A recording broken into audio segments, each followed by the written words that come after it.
as you are watching the Morning Score, your top-of-day sports show fix for professional and for college sports and for gaming. NBA Western Conference. Now, every year in the Western Conference seems to be the more competitive league when you compare it to the Eastern Conference. They have the more competitive players, they have the most superstars, and there's always this huge dialogue about how will everything pan out in the West. This year, uncharacteristically, OKC and the Spurs, who are normally two of the top teams in the West, are finding themselves at the 10th seed, OKC currently, and then the Spurs are the 7th seed.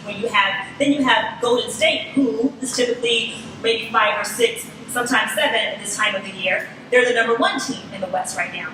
Now, granted, it is very early in the season. We haven't even gotten to the All-Star break yet. But I think it's going to be a fun conversation to have about how do we think it's going to pan out when it comes to who will come out of the West.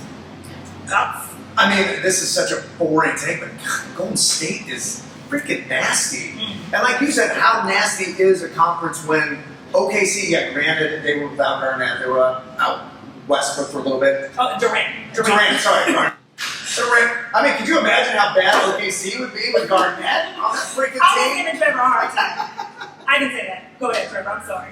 I like to say the Golden State Warriors. I like that they're on top. I like the team. Although a lot of people are saying, I don't know if you guys saw the Dennis Rodman interview about Stephen Kerr or Steve Kerr that he was saying like he doesn't even have to coach. He doesn't even have to say anything because he inherited this loaded team that won 51 games last year. So I'm not so shocked that they're doing well.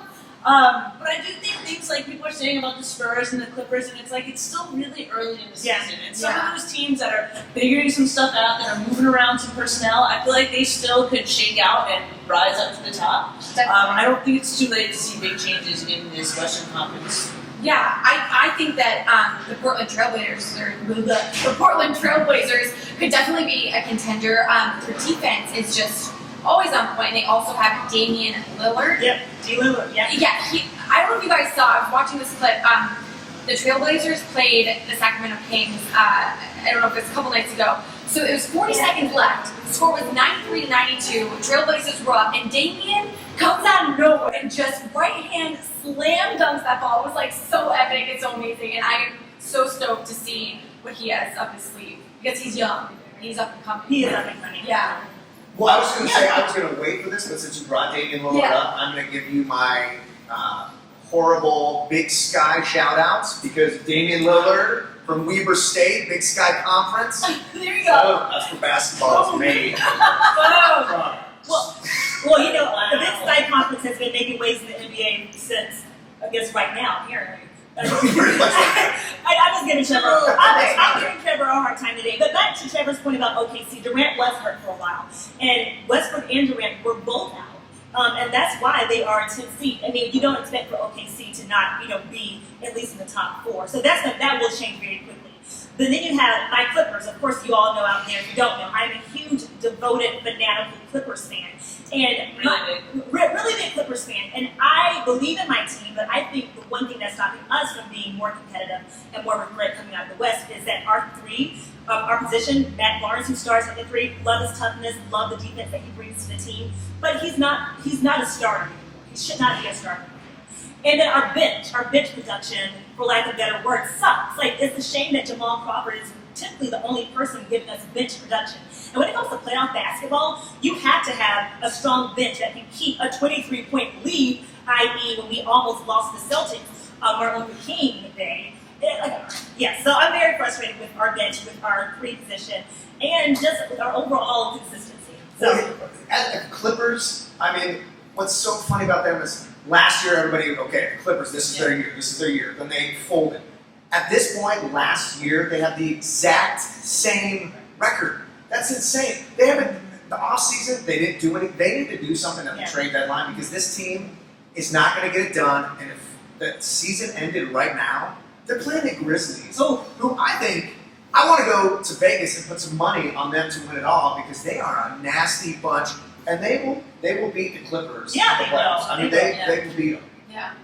No, I agree with you. And I do think that there is a little bit lack of intensity, I guess. Not intensity, but there's a lack of, it's like when you talk to Doc Rivers and Chris Paul in interviews, they're like, man, it's cool. We're all cool. But it's not cool. But it's there's not that hustle or that, anticipation that they need to get it done. There's none of that, so. Yeah. So if you had to pick someone right now, would you say that Golden State is truly legit to come out of the West?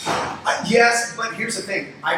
Golden State wants the Suns to kind of do their thing and stay consistent. One, to keep Oklahoma City out of it, because Oklahoma City has an 8 seed, unreal.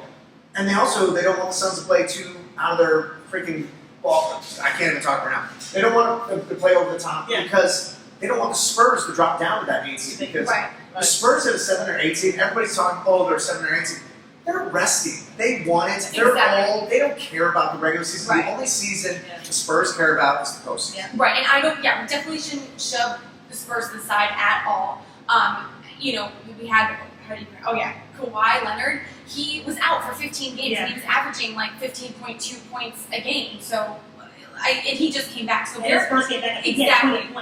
So they're coming back strong, and I have my eye on the Spurs. Definitely. So essentially, I think we're kind of saying that never count the Spurs out. Golden State having an awesome regular season, but we still always defer to the reigning champs, the Spurs. Right. Exactly. I will also say this is something a lot of people aren't talking about, probably because it is so early, but I guess as a Homer Bulls fan, I'm a little nervous because my Bulls hold the record for 72-10 mark, which is pretty nasty, and Golden State is kind of on pace for that. Oh, yeah. So I need them to lose a couple games, maybe tweak an ankle, nothing, crazy. That's Just no serious injuries or anything, but, He hold down. didn't mean it. Yeah. I think he did. Just for a moment. He'll be right back, but, maybe they'll lose one where he's not there late in the fourth quarter for 4 games at least. All right, guys, stay tuned for our next segment, our favorite segment, the Morning Rant.